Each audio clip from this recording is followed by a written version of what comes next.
This video is sponsored by Squarespace. There's no better homework than watching TV, so in this video we'll tell you our top 5 TV shows you should be watching to become a better photographer.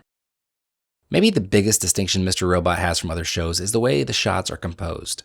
We've talked about this before, but oftentimes characters are placed in quadrants. Not only that, but they are often facing the edge of the frame, and this can make the viewer feel a little uncomfortable.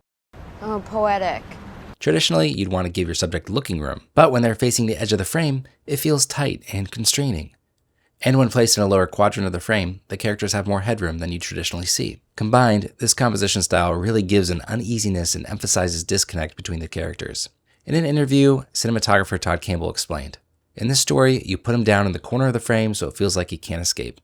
It's the way he feels in his head, so it really worked." He even mentioned his still work looks like the show, so he's directly pulling from how he likes to photograph to apply to his filmmaking. Consider applying some of these compositional techniques if you want to convey similar feelings of a subject's constraints, disconnection, and unease. We have always encouraged people to look outside of photography and find inspiration for their own photography in other mediums. Squid Game did a terrific job of this by pulling from well-known artwork to craft their production design. Most notably, MC Escher's relativity for the maze-like staircases prominently featured in the series. In an interview, the production designer said, "My intention for the structure of the staircase that repeats itself with no exit was for it to be a form of bondage for the contestants."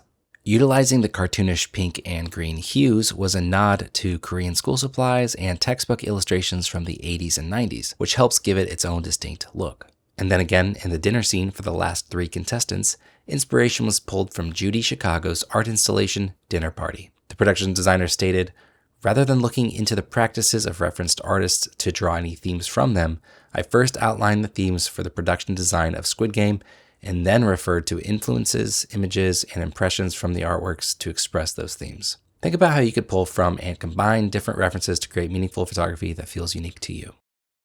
While the set design of Queen's Gambit is amazing, let's talk about something we haven't mentioned yet: costume design. Throughout the show, the wardrobe of each character not only serves to tell their stories, but the main character Beth's outfits also intentionally play off of her red hair. It may be easy to overlook the wardrobe of your subjects when you are just starting out, but becoming intentional about every detail within your frame is what will help you begin to level up your photos. Let's find you a blouse. Consider colors that can complement your subject's hair color or bring out their eye color, or use the environment around you to draw color inspiration. Whether it's matching hues or choosing contrasting colors, there are a lot of wardrobe choices that can help your photos stand out. Now, this is probably the #1 TV show that all photographers should watch if they're looking for inspiration. Like Squid Game, the creators of the show often pull from other works of art like classic movies, literature, mythology, and even music to build the world of Lumen. While there are lots of visual standouts, the compositional balance is always exceptional. The use of leading lines are always extremely striking as well. And the use of reflections not only reinforces the themes of the show, but also creates really compelling compositions. For more on the visuals of Severance, check out our last video. Though dark in themes, Handmaid's Tale is a gorgeous TV show that utilizes color theory, volumetric light, repeating patterns, symmetry, and striking composition throughout the series.